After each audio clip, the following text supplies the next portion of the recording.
Welcome to my channel. ये आज का वीडियो है, इसमें मैं आपको काउंसलिंग के सारे प्रोसीजर बताऊंगी कि फर्स्ट ऑफ ऑल काउंसलिंग की कौन सी साइट होती है, आप कैसे काउंसलिंग कर सकते हो, उसमें रजिस्ट्रेशन प्रोसेस, फी पेमेंट, उसमें जो भी आप कॉलेज का जो सिलेक्शन करते हो उसकी लॉकिंग, सारे प्रोसीजर के बारे में हम आज बात करेंगे।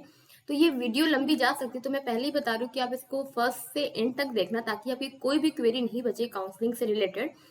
आपने नीट के लिए बहुत ही ज़्यादा मेहनत किया है, ठीक है, मैं मानती हूँ। उसके बाद आपको काउंसलिंग पे भी ध्यान देना है, क्योंकि एक छोटी सी गलती बहुत ही ज़्यादा प्रॉब्लम क्रिएट कर सकती है कि आपको कॉलेज अच्छी नहीं मिल सकती है। मतलब बहुत सारी प्रॉब्लम हो सकती है अगर आप काउंसलिंग पे अच्छे से ध्यान नहीं दो। तो प्लीज़ आप काउंसलिंग पे अच्छे से ध्यान देना। इसीलिए मैं ये वीडियो बना रही हूँ, ताकि आपको काउंसलिंग से रिलेटेड कोई भी प्रॉब्लम नहीं हो। तो नीट के थ्रू मेडिकल कोर्सेज में एडमिशन होती है। तो एक तो एमबीबीएस हो गया, बीडीएस हो गया एंड आयुष कोर्सेज। तो एमबीबीएस और बीडीएस के लिए अलग काउंसलिंग बॉडी होती है और आयुष कोर्सेज के लिए अलग काउंसलिंग बॉडीज होती है, लेकिन दोनों के प्रोसीजर 95% सेम होते हैं। तो मैं आपको पहले दिखा दूंगी एमबीबीएस के लिए, एंड फिर हम बात करेंगे आयुष कोर्सेज के लिए। ठीक है, ये जो वीडियो है बेसिकली आयुष कोर्सेज के लिए है। बस मैं आपको एमबीबीएस का साइट खोल के दिखाने वाली हूँ। नेक्स्ट वीडियो जो हमारी आएगी उसमें मैं एमबीबीएस की सारी काउंसलिंग प्रोसीजर के बारे में बताऊंगी। तो अगर आपको कोई भी लेटेस्ट अपडेट चाहिए तो अभी इस चैनल को सब्सक्राइब करो and hit the bell icon, ताकि आपको लेटेस्ट अपडेट्स तुरंत मिल सके, लेटेस्ट नोटिफिकेशन मिल सके। And also follow the page on Instagram and Facebook for the latest updates. तो चलिए आज का वीडियो हम स्टार्ट करते हैं। सबसे पहले मैं आपको दिखाती, जैसे कि मैंने बोला एमबीबीएस के लिए, तो एमबीबीएस और बीडीएस के लिए बेसिकली आपको इस साइट पे जाना है, mcc.nic.in पे। इस पे आप जैसे ही क्लिक करोगे तो हमारा ये पोर्टल खुलेगा। ये बेसिकली है मेडिकल और डेंटल सीट काउंसलिंग के लिए, ये हमारा साइट है। इस पे जब आप क्लिक करोगे यूजी मेडिकल काउंसलिंग में, क्योंकि आपको यूजी में एडमिशन लेना है अभी नीट के थ्रू, तो आप जब इसमें क्लिक करोगे तो इसमें देखो सारा प्रोसीजर मैं आयुष में बताने वाली हूँ, 95% सेम है। तो देखो इसमें होम है, इसमें काउंसलिंग स्कीम है, डेट इज एक फ्लो चार्ट बना हुआ है कि आप कैसे काउंसलिंग कर सकते हो। प्रोसेस है उसका, काउंसलिंग शेड्यूल, डेट दी गई है जो इसमें आ चुकी है। पार्टिसिपेटिंग इंस्टीट्यूशन की ऑल इंडिया कोटा में कौन कौन से इंस्टीट्यूशन पार्टिसिपेट कर रहे हैं, FAQ frequently asked question, contact us, इसमें अगर कोई भी क्वेरी हो तो आप उस पर कॉन्टैक्ट कर सकते हो। फिर हमारा ये है न्यू रजिस्ट्रेशन, जो आई थिंक 2 नवंबर से स्टार्ट होने वाली है आई गेस। ये फिर कैंडिडेट लॉगिन हो गया, और ये सीट मैट्रिक्स। तो ये हमारा बेसिकली एमबीबीएस के लिए और बीडीएस के लिए काउंसलिंग के लिए। ठीक है, अब हम बढ़ते हैं आयुष कोर्सेज में। तो आयुष कोर्सेज के लिए आपको जाना पड़ेगा साइट पे AACCC.gov.in पे। आप इस पे क्लिक करोगे तो ये मैं आपको जितना भी साइट खोल के दिखाऊंगी वो सब मैं लैपटॉप पे खोल रही हूँ। अगर आप मोबाइल फोन पे खोल रहे हो तो वहाँ पे आप पहले आप उसको डेस्कटॉप फॉर्म में कर लो। जब आप गूगल या क्रोम से जब आप खोलोगे तो राइट टॉप कॉर्नर पे 3 डॉट है, उसमें आप डेस्कटॉप साइट पे चेक मार्क कर लो, ताकि जो आपका खुले पेज वो आपका डेस्कटॉप फॉर्म में खुले। उसके बाद हम बढ़ेंगे यूजी काउंसलिंग में। यूजी काउंसलिंग में बढ़ने के बाद हमारे ये आ रहा है, your connection is not private, तो हम क्लिक करेंगे एडवांस्ड में। एडवांस में क्लिक करने के बाद प्रोसीड टू AACCC.gov.in पे हमने क्लिक कर दिया। अब ये हमारा जो देख रहे हो आप साइट है वो मिनिस्ट्री ऑफ आयुष का है। मतलब आप इसके थ्रू, इसमें जब आप काउंसलिंग करोगे तो इसमें काउंसलिंग करने के बाद आप इन 5 कोर्सेज में एडमिशन ले सकते हो। कौन कौन सा कोर्सेज है, आयुर्वेदा, योग, नेचुरोपैथी, आयुर्वेदा, योग, नेचुरोपैथी, यूनानी, सिद्धा और होम्योपैथी। ठीक है, तो 2019 के पहले जो भी एडमिशन होती थी आयुर्वेदा कॉलेज में वो नीट के थ्रू नहीं होती थी, उसके लिए एक अलग एग्जाम उसके यूनिवर्सिटी कंडक्ट कराता था एंड फिर उसकी काउंसलिंग अलग होती थी। लेकिन 2019 से ये साइट बनी है मिनिस्ट्री ऑफ आयुष कि जिसमें आप ऑल इंडिया कोटा से एडमिशन ले सकते हो, एंड उसके लिए सिर्फ आपको एक नीट एग्जाम ही देनी पड़ेगी। तो अभी हम बात करेंगे जो 5 कोर्सेज उसमें बेसिकली क्या क्या होता है। तो सबसे पहले आता है आयुर्वेदा BAMS, जिसमें मैंने ऑलरेडी 2-3 वीडियो मतलब पढ़ाई के लिए वीडियो बना रखा है। इसमें हम लोग पढ़ते हैं आयुर्वेदा के बारे में, और मॉडर्न भी पढ़ते हैं हम लोग इसमें BMS में। ठीक है, उसके बाद आता है हमारा योग and naturopathy, BNYS, bachelor of naturopathy and yogic science, जिसमें इसमें होता है कि हम लोग जो भी इसमें ट्रीटमेंट करते हैं योग एंड नेचुरोपैथी से, उसमें हम लोग विदाउट ड्रग करते हैं, that is based on drugless treatment. जैसे कि एक्यूप्रेशर हो गया, एक्यूपंक्चर, योग, meditation, fasting therapy, diet, nutrition, osteopathy, exercise, counselling and many more, ये सब योग एंड नेचुरोपैथी में आता है। फिर आता है हमारा Unani, BUMS, bachelor of eastern medicine and surgery, और you can say bachelor of Unani medicine and surgery. जो यूनानी है वो बेसिकली टर्म अरेबिक है, ये भी आयुष के अंडर आता है। अब है सिद्ध। जो सिद्ध है वो एक ट्रेडिशनल ट्रीटमेंट सिस्टम है जो जनरेट हुआ था, डेट इज साउथ में, आप बोल सकते हो साउथ में देखा पहली बार जनरेट हुआ था, और तमिलनाडु की साइड में, तमिलनाडु की कल्चर वाली सिस्टम है। ये बेस्ड होती है on combination of ancient medicinal practices and spiritual discipline. अब आता है हमारा last homeopathy, BHMS, bachelor of homeopathic medicine and surgery. इसमें भी आपको होम्योपैथिक भी पढ़ना पड़ता है एंड मॉडर्न भी पढ़ना पड़ता है। तो ये हमारा 5 कोर्सेज है। अगर आपको इन 5 कोर्सेज में किसी में भी एडमिशन लेना है तो आपको इसमें काउंसलिंग करानी पड़ेगी। पहले तो आपको नीट एग्जाम देनी पड़ेगी, नीट एग्जाम में के बाद आपको इसमें काउंसलिंग करानी पड़ेगी। काउंसलिंग कराने के बाद जो भी वो कॉलेज अलॉट होती है तो आप उस बेसिस पे एडमिशन ले सकते हो, लाइक इन आयुर्वेदा, योग, नेचुरोपैथी, यूनानी, सिद्ध एंड होम्योपैथी। तो हमारा ये तो हो गया। हम देखेंगे इस साइट में क्या क्या है बेसिकली। तो देखो, सबसे पहले है होम, ठीक है, counselling scheme, counselling schedule, participating institutions, FAQ, contact us. आप देख रहे हो बहुत सारी चीजें यहाँ पे दी गई है। तो सबसे पहले हम होम में खोलेंगे, तो होम पे खोलने के बाद हमारा यही पेज खुलता है, ठीक है। मैं आपको खोल के भी दिखा देती हूँ। आपने होम खोला, सेम प्रोसेस जैसे कि मैंने आपको पहले बताया था, सेम पेज खुला, ठीक है। अब हम क्लिक करते हैं काउंसलिंग स्कीम पे। काउंसलिंग स्कीम में बेसिकली एक चार्ट दी गई है, फ्लो ऑफ चार्ट बोल सकते हो आप, कि जिसमें बताया गया कि आप कैसे काउंसलिंग के सारे प्रोसीजर कर सकते हो, ठीक है। उसके बाद है काउंसलिंग शेड्यूल। ये जितने भी दिए गए हैं, जिसमें भी आप देख सकते हो न्यू, जिसमें भी हाईलाइटेड है, वो सब है पिछले साल का है। आप देखो यहाँ पे रेड से मार्क आ रहा है, counselling scheme schedule FAQ for all India quota seats, counselling of Ayush and UG courses. ये सब है 2019 और 20 के हैं। 2021 और 2020 और 21 पे के लिए अपडेट होने वाली है जल्दी। तो जैसे ही अपडेट होगी मैं आपको नोटिफिकेशन बता दूंगी कि अपडेट हो चुकी है। तो अभी मैं आपको लिंक करके बताऊंगी कि सारे प्रोसेस सेम ही रहेंगे, कुछ कुछ चेंज होता है। तो ये हमारा हो गया काउंसलिंग शेड्यूल जो 2019 की है, अभी की नहीं है। ये पार्टिसिपेटिंग इंस्टीट्यूशन की मतलब कि कौन कौन से कॉलेज ऑल इंडिया में पार्टिसिपेट करने वाले हैं, ऑल इंडिया कोटा में। FAQ, frequently asked question. तो हम लोग स्टार्ट करते काउंसलिंग स्कीम से। तो जैसे कि मैंने आपको बोला था, काउंसलिंग स्कीम वे, हाँ ठीक है। तो सबसे पहले देखो, ये जो काउंसलिंग स्कीम है, इसमें मैंने बोला चार्ट, एक चार्ट बना हुआ है। जैसे कि देखो, ये जो मैं अभी बताने वाली हूँ उसमें कौन कौन से कॉलेज पार्टिसिपेट करेंगे, जो गवर्नमेंट हो, जो गवर्नमेंट एडेड हो, प्राइवेट कॉलेज हो। तो गवर्नमेंट तो आपको समझ में आ रहा है कि गवर्नमेंट कॉलेज, गवर्नमेंट एडेड मतलब जो प्राइवेट मैनेजमेंट से ओन्ड किया गया हो, लेकिन वो पर्टिकुलर जो भी स्टेट के गवर्नमेंट होते हैं उनके अंडर चलती है। प्राइवेट कॉलेज मतलब प्राइवेट, उसमें कोई गवर्नमेंट का नहीं बोल सकते हो आप। तो सबसे पहले इसमें क्या करेंगे, सबसे पहले आपको काउंसलिंग स्टार्ट कब होगा, एज पर शेड्यूल। तो देखो शेड्यूल कुछ इस तरह से आएगा। ये देखो 2019-20 का है, अभी का नहीं है। तो 2019-20 के लिए देख सकते हो, फर्स्ट राउंड में इतना डेट दिया गया था, पेमेंट फैसिलिटी वगैरह 7 डेज दिया गया था, रजिस्ट्रेशन और पेमेंट फैसिलिटी और चॉइस फिलिंग के लिए, चॉइस लॉकिंग के लिए 1 दिन दिया गया था, फिर सीट अलॉटमेंट 1 दिन में हो गई थी, रिजल्ट उसकी नेक्स्ट डे आई थी, एंड रिपोर्टिंग आपको 11 दिन के अंदर करना था। उसी तरह सेकेंड राउंड में भी है। और मॉपअप राउंड के लिए सिर्फ सेंट्रल डीम्ड यूनिवर्सिटी और नेशनल इंस्टीट्यूट से पार्टिसिपेट करते हैं मॉपअप के लिए, और जितने भी बचे हुए कॉलेज वो सब पार्टिसिपेट नहीं करते। तो इस तरह से आपका शेड्यूल आएगा, अभी आया नहीं है। तो देखो काउंसलिंग स्कीम, तो पहले तो काउंसलिंग शेड्यूल के बेसिस पे काउंसलिंग स्टार्ट होगी। जैसे कि अगर सपोज आया कि 15 नवंबर को स्टार्ट होने वाली है, तो 15 नवंबर से स्टार्ट हो जाएगी काउंसलिंग। मैं आपको वैसे एक आइडिया बता रही हूँ। उसके बाद है रजिस्ट्रेशन। तो रजिस्ट्रेशन आप कैसे करोगे, देखो आप इस साइट पे जाओगे तो सबसे पहले आता है न्यू रजिस्ट्रेशन। न्यू क्लिक करोगे आप, देखो मैं अभी क्लिक करके अभी नहीं कुछ शो हो रहा है, क्यों, क्योंकि अभी न्यू रजिस्ट्रेशन स्टार्ट नहीं हुई है। तो जब इसमें न्यू रजिस्ट्रेशन पे क्लिक करोगे तो इसमें आपको जो भी आपके पर्सनल डिटेल्स पूछेंगे, आपका नेम, आपका नीट रोल नंबर वगैरह, आपके फादर नेम, मदर नेम, आपको डेट ऑफ बर्थ, जो आपने नीट के टाइम, नीट के फॉर्म पे टाइम पे जो भी फिल किया था वही इसमें फिल करना, कुछ भी डिफरेंस मत रखना। उसके बाद आप इसमें फ़ोन नंबर अपना देना जो आपका भी ऑन है, क्योंकि उसमें OTP वगैरह आती है। ईमेल आईडी भी वही देना जो भी आप यूज़ करते हो।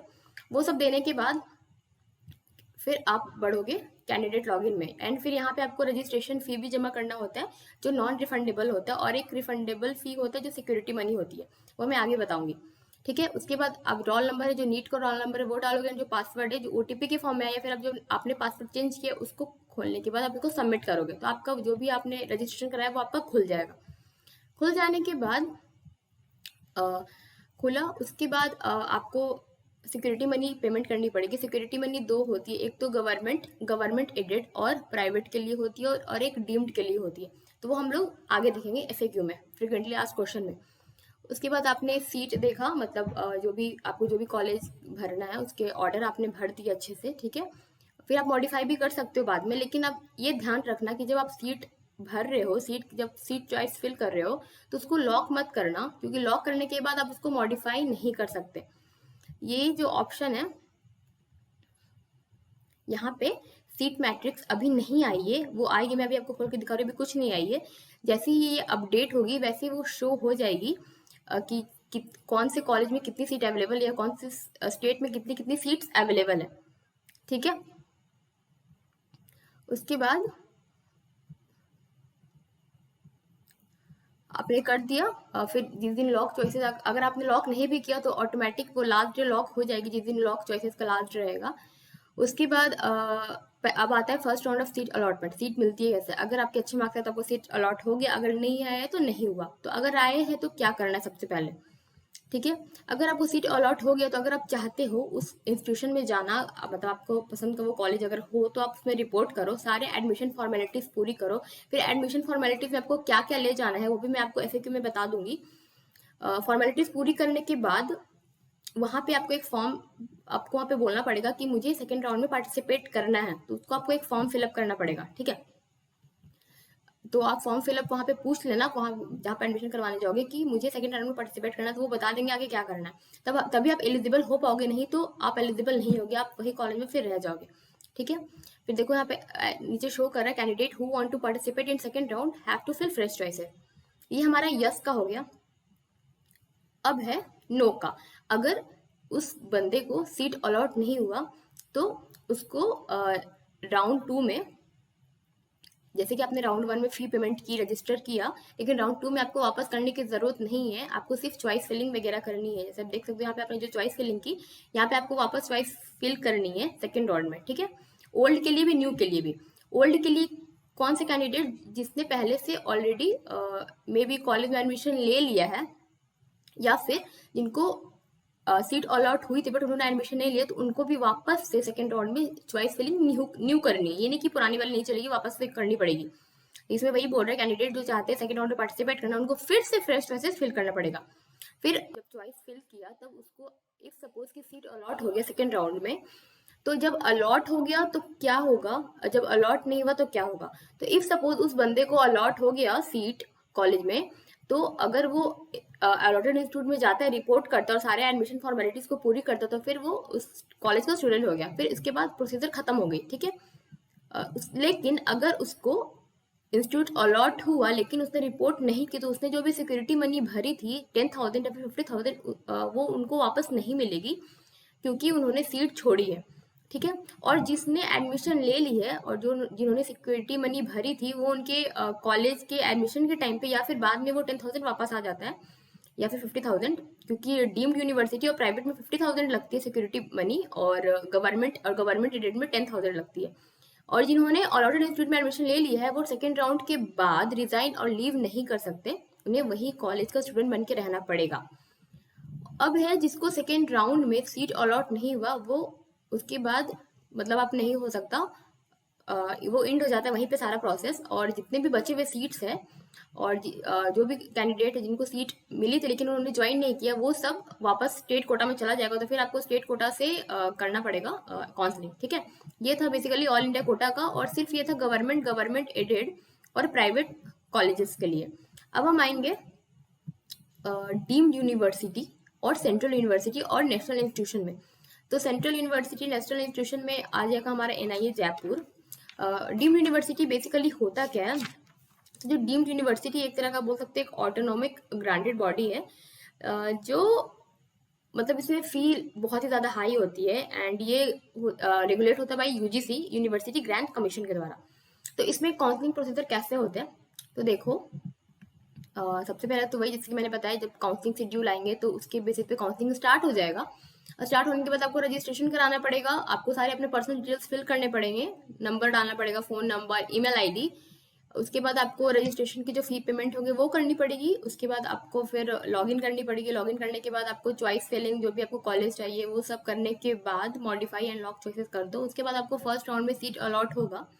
अगर सीट अलॉट हो गया तो आप उस इंस्टीट्यूट में अलॉट करो, सारे फॉर्मेलिटीज पूरी करो। लेकिन अगर पूरी करने के बाद भी आपको राउंड 2 में पार्टिसिपेट करने की हो सके, आपको अच्छी, उससे भी अच्छी कॉलेज मिल जाए तो आप पार्टिसिपेट करो वहाँ पे। मतलब कॉलेज को आप पूछ लेना वहाँ पे जब एडमिशन कराना चाहते हो कि मुझे इसके आगे पार्टिसिपेट करना, तो मुझे क्या करना पड़ेगा, तो वो आपको बता देंगे। लेकिन अगर आपको कॉलेज नहीं मिलती है फर्स्ट राउंड में, तो आपको राउंड 2 में वापस से सिर्फ चॉइस फिलिंग करनी है, रजिस्टर और पे नहीं करना है। ठीक है। फिर इसमें भी सेम प्रोसेस है कि जो भी ओल्ड कैंडिडेट है, दैट इज जिनको कॉलेज मिल चुकी है, उनको राउंड 2 में पार्टिसिपेट वापस करना है, या फिर जिनको कॉलेज मिली थी लेकिन उन्होंने एडमिशन नहीं लिया था, वो स्टूडेंट और न्यू स्टूडेंट दोनों को वापस से चॉइस फिलिंग करनी पड़ेगी। फिर जब सेकेंड राउंड में जब सीट अलॉट होता है तो आप या तो उसमें रिपोर्ट करो, एडमिशन फॉर्मेलिटीज पूरी करो। पूरी करने के बाद आप वहाँ से एडमिशन अगर आपने ले लिया तो आप वहाँ से रिजाइन नहीं कर सकते, ये आपको ध्यान रखना है। और अगर आपने एडमिशन नहीं लिया लेकिन आपको कॉलेज अलॉट हो गई, तो आपको फिर अपने सिक्योरिटी मनी जो भी है 50,000 वो आपको छोड़ना पड़ेगा, आपको वो वापस नहीं मिलेगा। लेकिन अगर आपको सीट अलॉट नहीं होता है सेकेंड राउंड में, तो आप मॉपअप के लिए एलिजिबल हो। ठीक है। मॉपअप सिर्फ डीम्ड यूनिवर्सिटी, सेंट्रल यूनिवर्सिटी और नेशनल इंस्टीट्यूशन के लिए होता है। गवर्नमेंट एडेड और प्राइवेट के लिए ये नहीं होता है मॉपअप राउंड। ठीक है। तो मॉपअप में क्या करना है, मॉपअप में आपको वापस से फ्रेश चॉइस फिलिंग भरनी है। इसमें आपको पेमेंट वापस से करनी है। ठीक है। फिर जब इसमें रिजल्ट पब्लिश हो जाएगा तो आपको जो अभी आपको इंस्टीट्यूशन मिला वहाँ पे आप जाके रिपोर्ट करो। रिपोर्ट आपने करी तो आपका एडमिशन हो गया। और जो भी वैकेंट सीट बच जाती है वहाँ पे, तो वो वापस से चली जाएगी डीम्ड यूनिवर्सिटी में, सेंट्रल यूनिवर्सिटी में और नेशनल इंस्टीट्यूट में। ठीक है। वो वापस से चली जाती है जो भी बचती है सीट वो। अब है यहाँ पे वैसे कैंडिडेट को जो उन्होंने सेकेंड राउंड में एडमिशन ले लिया है वो सीट को नहीं छोड़ सकते और वो कोई भी अदर काउंसलिंग में पार्टिसिपेट नहीं कर सकती। ये येलो बॉक्स में बहुत इंपॉर्टेंट चीज देखिए, वापस से पढ़ लो। Candidate join in second round of counselling will not be allowed to resign or leave the seat and they will not be allowed in any other counselling. State counselling किसी में भी वो पार्टिसिपेट नहीं कर सकते। ऊपर से उनका प्रोग्रेडेशन भी नहीं होगा। ये नहीं कि वो चाहते हैं कि सेकेंड राउंड से मॉपअप में हो जाए, नहीं, मॉपअप में उनको वापस से फ्रेश चॉइस, फ्रेश फिलिंग, सब चीज करना पड़ेगा, वापस रजिस्ट्रेशन कराना भी पड़ता है मॉपअप के लिए। ठीक है। इसलिए अगर आपने सेकेंड राउंड में एडमिशन ले लिया तो आपका एडमिशन हो गया, उसके बाद आप कुछ नहीं कर सकते। वो इसमें ये बोल रहा है कि वैसे कैंडिडेट जिनको फर्स्ट राउंड में सीट मिलती है लेकिन वो एडमिशन नहीं कराते, वो वेट करते कि सेकेंड राउंड में उनको उससे अच्छी कॉलेज मिल जाए, तो सेकेंड राउंड में उनको सीट अलॉट हो जाती है बट वो रिपोर्ट नहीं करते कॉलेज में। वैसे स्टूडेंट, या फिर सेकेंड राउंड में जिन्होंने फ्रेशली रजिस्टर्ड किया है और सीट अलॉट हो गई है फिर उन्होंने रिपोर्ट भी नहीं किया है, तो उनको वापस से सिक्योरिटी मनी नहीं मिलेगी। जो उन्होंने 10,000 या फिर 50,000 पेमेंट की थी वो उनको वापस नहीं मिलने वाली। और इसमें नोट दिया हुआ है क्या, वैसे कैंडिडेट जिनको राउंड 2 में सीट अलॉट हुआ है और उन्होंने कॉलेज में रिपोर्ट भी कर दिया है, तो वो वापस से सीट नहीं छोड़ सकते, उनको वहाँ पे रहना ही पड़ेगा। अगर उन्हें छोड़ना पड़ेगा तो कॉलेज का बॉन्ड होता है, जैसे लाइक 2.5 लाख वगैरह पेमेंट करनी पड़ती है। ये हमारा हो गया काउंसलिंग स्कीम। उसके साथ साथ बोल रहा है कि जो भी रजिस्ट्रेशन के जितने भी न्यूज़ वगैरह है वो सब आप मतलब अपडेट रहो, आप बार बार साइट चेक करो कब आने वाली है कब नहीं। तो ये हमारा बेसिकली ये हमारा पूरा काउंसलिंग स्कीम था जो मैंने आपको पूरा ओवरव्यू कर दिया क्या क्या इसके अंदर है। अब हम देखेंगे पार्टिसिपेटिंग इंस्टीट्यूशन में कि इसमें मतलब पार्टिसिपेटिंग इंस्टीट्यूशन में मैंने आपको पहले ही बताया था कि इसमें बेसिकली इसमें ये शो होता है कि ऑल इंडिया कोटा में कौन कौन से कॉलेज पार्टिसिपेट कर रहे हैं। अभी मैं डायरेक्ट सर्च भी कर सकते हो Ctrl+F से, जैसे कि आपको देखना है ऑल इंडिया कोटा में तो सारे शो हो जाएंगे। देखो ऑल इंडिया कोटा, तो इतने सारे कॉलेज आप देख सकते हो, येलो या फिर ऑरेंज से हाईलाइट हो गए। ऑल इंडिया कोटा में इतने सारे कॉलेज हैं। या फिर आपको अगर देखना है डीम्ड कौन कौन से कॉलेज है, तो देख सकते हो डीम्ड यूनिवर्सिटी के सारे आ गए। फिर यहाँ पे व्यू है, मतलब उस कॉलेज के बारे में देख सकते हो, उस कॉलेज के अंदर मतलब सारे उसमें डिटेल्स दिए हुए हैं कॉलेज के। एंड यहाँ पे बॉन्ड शो हो रहा है ग्रीन से, मतलब इसमें बॉन्ड है, आप इसको कॉलेज को छोड़ नहीं सकते। तो सबसे पहले हम कोई भी कॉलेज निकाल लेते हैं। ये मैं बीएमएस के बारे में बात कर रही हूँ, ठीक है। बीएचएमएस में भी आप वैसे ही कॉलेज चूज करोगे, बीएसएमएस में भी और बीयूएमएस में भी। तो बीएमएस का हम देखते हैं। सबसे पहले मैं निकालती हूँ, वो है गवर्नमेंट आयुर्वेद कॉलेज जलुकबारी गुवाहाटी असम। ये है ऑल इंडिया कोटा गवर्नमेंट से ये कॉलेज है। तो पहले हमको व्यू देखना है इसके अंदर क्या क्या है, ठीक है। जब ये हमारी ये कॉलेज खुली अभी, तो इसमें मतलब सारे डिटेल्स दिए गए हैं। तो सबसे पहले देखो, ये जो कॉलेज का नाम क्या है, गवर्नमेंट आयुर्वेदिक कॉलेज। इसका एड्रेस है जलुकबारी गुवाहाटी में, ये है असम में। एफिलेटिंग यूनिवर्सिटी कॉलेज श्रीमंत शंकर देवा यूनिवर्सिटी ऑफ हेल्थ साइंस। फिर कितना फी लगेगा ऑल इंडिया कोटा के स्टूडेंट के लिए, 2200। एनआरआई के लिए कोई फी नहीं लगेगा। आपको एडमिशन के टाइम पे 1000 फी पेमेंट करनी पड़ेगी। हॉस्टल फैसिलिटी दोनों के लिए, मेल फीमेल दोनों के लिए। हॉस्टल की मंथली फी कितनी है, 1500। फिर अगर आप फाइनल राउंड में छोड़ते हो कॉलेज, डिजाइन करते हो सेकेंड राउंड में, तो आपको 25,000 पेमेंट करनी पड़ेगी। फिर यहाँ पे कॉलेज की वेबसाइट एड्रेस दी गई है। फिर वहाँ के प्रिंसिपल कौन है, उनका नेम है, उनका मोबाइल नंबर, फ़ोन नंबर है।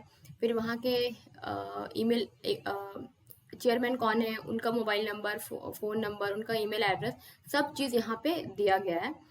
फिर यहाँ पे बॉन्ड डिटेल भी दी गई है। तो फर्स्टली मैं आपको ये बोल दूं कि अगर आपको सपोज कोई सीट अलॉट हुई है कोई भी कॉलेज की, तो पहले तो उसका सारा चीज़ देख लेना। एंड उसके बाद आप उस कॉलेज में पहले फ़ोन करके पता कर लेना सारी चीज़, बॉन्ड डिटेल्स वगैरह, क्योंकि यहाँ पे साफ साफ लिखा हुआ, आप नीचे देख सकते हो, the above information has be provided by medical college. Information आप देख रहे हो वो मेडिकल कॉलेज के द्वारा प्रोवाइड की गई है, इसमें एसीसी का कोई रिस्पॉन्सिबिलिटी नहीं है। इसलिए आप एक बार कंफर्म कर लेना कि सारी डिटेल्स, मतलब कुछ भी उसमें प्रॉब्लम तो नहीं है कि बाद में आपको कोई भी परेशानी नहीं कर झेलनी पड़े। सेकेंड, हम एक और कॉलेज देख लेते हैं,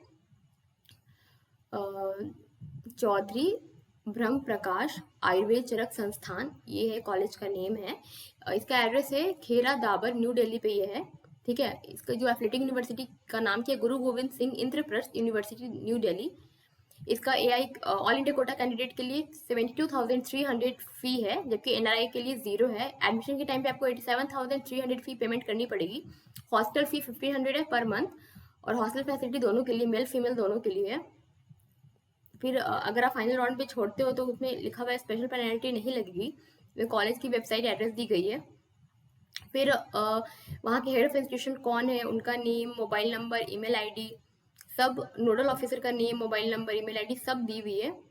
तो आप इससे पता पूछ सकते हो कोई भी आपको कोई भी क्वेरी हो तो ये हमारा, हमने आपको बात कर लिया अभी पार्टिसिपेटिंग इंस्टीट्यूशन के लिए, ठीक है।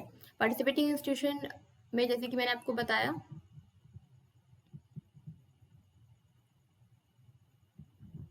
कि इसमें बीएमएस, बीएचएमएस, बीएसएमएस, बीयूएमएस सारे कॉलेज, जैसे कि बीएमएस में देखोगे तो इसमें सब कॉलेज आते हैं, deemed, all India quota, private, government aided, सब इसमें आते हैं। तो आपको जैसे आपको चॉइस फिलिंग करनी है वैसे कर सकते हो। अभी मैं आपको वैसे बता दूंगी कि पिछले ईयर कितने नंबर पे और कितने रैंक पे कौन सी कॉलेज अलॉट हुई थी, तो हम लोग बाद में भी देखेंगे।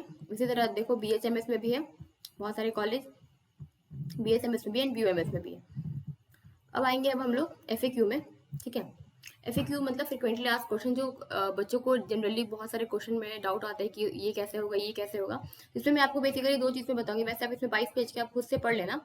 इसमें बेसिकली मैं दो चीज़ बताने वाली हूँ आपको। सबसे पहला कि आपको क्या क्या डॉक्यूमेंट ले जानी है जब आप जाओगे एडमिशन के लिए। तो देखो, सबसे पहले आपको ओरिजिनल डॉक्यूमेंट ले जानी है सारी की सारी। उसके साथ साथ आपको 2-3 फोटोकॉपीज भी करा के रख लेनी है कि कोई बाद में कोई प्रॉब्लम नहीं हो। उसके बाद जो भी आपने नीट का पेपर दिया उसका एडमिट कार्ड लेके जाना है जो इशूड हुआ एनटी के द्वारा। फिर रिजल्ट या फिर रैंक लेटर जो इशूड हुआ एनटी के द्वारा वो लेके जाना है। आपका बर्थ सर्टिफिकेट, क्लास 10 के सर्टिफिकेट, 12th की सर्टिफिकेट, 12th की मार्कशीट, फिर 8 पासपोर्ट साइज फोटोग्राफ जो कि आपने एप्लीकेशन फॉर्म में लगाया है वही फोटोग्राफ ले जानी है। फिर अलॉटमेंट लेटर, अलॉटमेंट लेटर कौन सा, ये सॉरी ये वाली यहाँ पे शो होगी आपकी अलॉटमेंट लेटर, ये वाली जब आपको मिलेगी कॉलेज तो यहाँ पे अलॉटमेंट लेटर आपको शो होगी, तो आपको ये ले जानी है अलॉटमेंट लेटर। उसके बाद है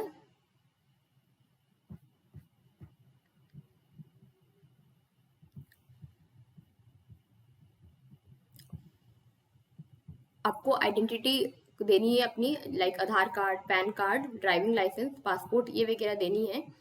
फिर अगर आप मतलब आपने जब कॉलेज अलॉट लिया है, वो आपने कोई कास्ट पे लिया लाइक SC ST पे, तो आपको वो भी सर्टिफिकेट दिखाना है। OBC अगर हो तब भी दिखाना है आपको। अगर आप कोई डिसेबल कोई पर्सन है, उसके द्वारा आपने कॉलेज लिया है, तो आपको वो भी दिखाना है जो इशूड हुआ हो अथॉरिटी हॉस्पिटल के द्वारा। तो ये हमारा डॉक्यूमेंट है जो आपको ले जाना है एडमिशन के टाइम पे।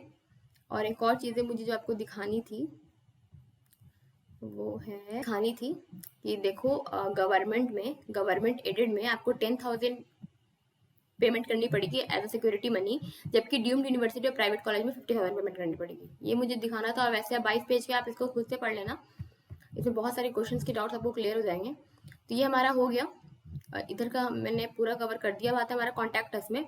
अगर आपको मतलब कॉल करना है तो आप 8 का कॉल सेंटर कॉल नंबर दिया हुआ, आप इस पर कॉल करके पूछ सकते हो, या फिर ईमेल आईडी भी दी गई है, जिससे वो कोई भी क्वेरी हो आप उससे पूछ सकते हो। ये डाउनलोड का ऑप्शन ये सब अभी न्यू नहीं है, ये सब मतलब पुराना है, 2019 का है। दिखा देती हूँ मैं आपको अभी यहाँ पे शो करके। जैसे कि देखो, आर्चिव न्यूज इवेंट में अभी न्यू आएगा। ये आर्चिव मतलब ये पुरानी, जैसे कि आप देखो उस समय सीट बढ़ी थी, सीट इंक्रीज फॉर EWS। जब EWS आया था तो उसमें सीट बढ़ी थी, तो उसके लिए ये सब दी गई है PDF, जो कि पुरानी है, न्यू नहीं है। तो अभी आप वैसे देख सकते हो कि कितनी सीट बढ़ी थी वगैरह वगैरह, लेकिन अभी आपकी कुछ काम की नहीं है ये। तो ये हमारा पूरा कवर हो गया। यहाँ पे इंफॉर्मेशन बुलेटिन आप पढ़ सकते हो, यहाँ पे हेल्प सेंटर है, कुछ भी आपको हेल्प चाहिए वो, यहाँ पे कुछ नोटिस है, और यहाँ पे आपका न्यूज़ आते रहेगा, कुछ भी आएगा तो यहाँ पे आपको, आप जब न्यूज़ आएगा तो देखना, यहाँ पे पूरा फिल हो जाएगा, वो हमारा न्यूज़ आएगा। तो ये था पूरा साइट का ओवरव्यू। मैंने बता दिया कि कैसे कैसे आप करोगे काउंसलिंग, सारा प्रोसेस। अब हम देखेंगे मैंने पिछले ईयर में कैसे चॉइस फिलिंग की थी, कौन कौन से कॉलेज भरा था मैंने। तो ये मैंने राउंड 1 के लिए भरा था कॉलेज। सबसे पहले मैंने भरा था सेंट्रल यूनिवर्सिटी नेशनल ट्यूशन में, NIA फिल किया था फर्स्ट में। फिर सेकंड में देख सकते हो गुजरात का कॉलेज है वो फिल किया था। थर्ड में BHU किया था। फोर्थ में कैलकाटा का कॉलेज है JB रॉय, वो किया था। फिफ्थ में PT खुशीलाल शर्मा किया था। इस तरह से आप देख सकते हो मैंने कॉलेज फिल की थी पिछले ईयर फर्स्ट राउंड के लिए। मैंने 10th पे तिलक आयुर्वेद महाविद्यालय फिल किया था।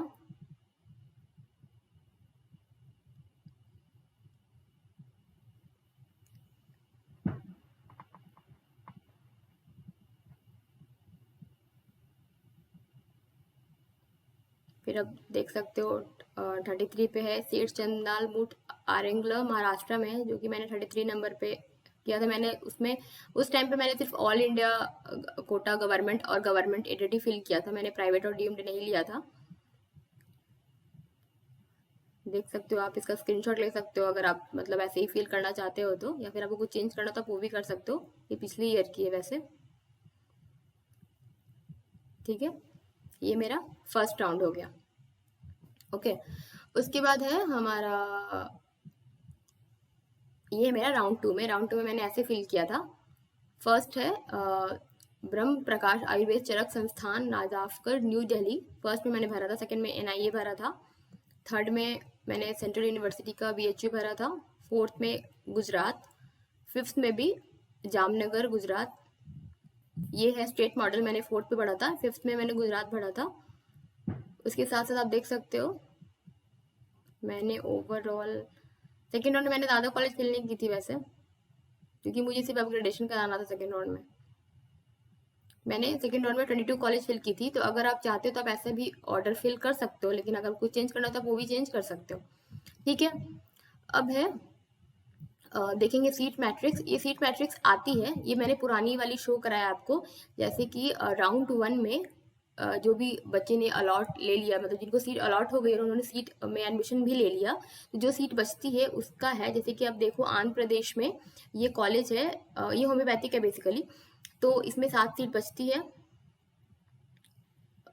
फिर है जैसे कि देखो बिहार में देखो ऑल इंडिया कोटा गवर्नमेंट है, कोई government TBA college Patna Bihar में है UMS के लिए, उसमें 4 सीट है बची है राउंड 2 के लिए। राउंड 1 में जो सीट फुल हो चुकी है, उसके बाद जो राउंड 2 में जो सीट बची है वो इसमें है, मैं आपको वैसे अब दिखा सकती हूँ, 27 पेज की है वो। अभी अपडेट मतलब जब भी काउंसलिंग होगी तो वैसे आपको आएगी कि पर कॉलेज कितनी सीट है, सीट मैट्रिक्स में वो शो होगी, ठीक है। फिर है फाइनल रिजल्ट पिछले ईयर की आयुष में, मतलब बीएमएस में कितने नंबर पे कॉलेज मिली थी, मतलब कितने रैंक पे। तो सबसे पहले देखो 7643 पे हमारा बीएचयू मिला था बीएमएस में जनरल कैटेगरी से, देख सकते हो। फिर 8530 पे एनआईए मिला था। फिर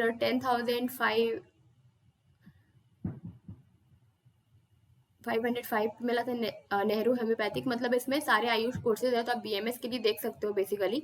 मैं ये आपको नीचे लिंक में डिस्क्रिप्शन बॉक्स में डाल दूंगी ताकि आप रैंक को कंपेयर कर सको इस ईयर से। वैसे इस ईयर की रैंक थोड़ी जाएगी क्योंकि कट ऑफ आ ही जाएगा इस बार, फिर भी आप अंदाज़ा लगा सकते हो। मैं इसकी लिंक आपको नीचे डिस्क्रिप्शन बॉक्स में दे दूंगी। तो ये हमारे ये हो गया। अब तो मैंने आपको लगभग लगभग सारा बता दिया काउंसलिंग प्रोसीजर का। अब है कि एक कॉलेज मैंने जो आपको बताया था, चौधरी ब्रह्म प्रकाश आयुर्वेदिक जनक संस्थान, ये कॉलेज मुझे बेसिकली बहुत ज़्यादा अच्छी लगती है। तो आप इस पे आप ये वीडियो देख सकते हो फर्स्ट नंबर पे। इसमें पूरा कॉलेज का ओवरव्यू बताया, इसमें हॉस्पिटल वगैरह सब शो करा है। वैसे बीएचयू की साइट्स भी है, आप वो भी देख सकते हो कि बीएचयू कैसा कॉलेज है। ये है बेसिकली बीएचयू की साइट जिसमें एडमिशन होते हैं। वैसे तो वो ऑल इंडिया काउंसलिंग से होते हैं, बट अब इसमें बहुत सारे आते हैं, आप देख सकते हो, मतलब इसका ओवरव्यू कर सकते हो। उसी तरह एनआईए के भी है, जैसे आपको इमेज वगैरह देखना हो तो आप इसमें देख सकते हो। एनआईए की भी साइट्स है, तो आप ये सब आप सर्च कर सकते हो कॉलेज के बारे में कि आपको कौन सा कॉलेज अच्छी लगती है, फिर कौन से कॉलेज में जाना है अपने मार्क्स के अकॉर्डिंग। तो ये था हमारा काउंसलिंग का सारा प्रोसीजर, मैंने इसमें सारा चीज़ कवर किया। आई थिंक ये वीडियो बहुत ही ज़्यादा लंबी चली गई है, तो इसमें मैंने आपको सारा चीज़ बताया, कैसे काउंसलिंग करोगे, काउंसलिंग की शेड्यूल, कौन कौन से इंस्टीट्यूट पार्टिसिपेट कर रहे हैं, एफएक्यू वगैरह सब। आप काउंसलिंग में बहुत अच्छे से ध्यान देना। फिर भी आपको कोई भी क्वेरी हो तो आप कमेंट सेक्शन में पूछ सकते हो, या फिर इंस्टाग्राम या फिर फेसबुक पेज पे भी पूछ सकते हो। आई होप आपकी सारी डाउट्स क्लियर हो गए हो मेरी ये वीडियो बनाने पे। सो अगर वीडियो अच्छी लगती है तो लाइक शेयर एंड सब्सक्राइब कर देना। So that's all for today, see I have a good day and thank you for watching.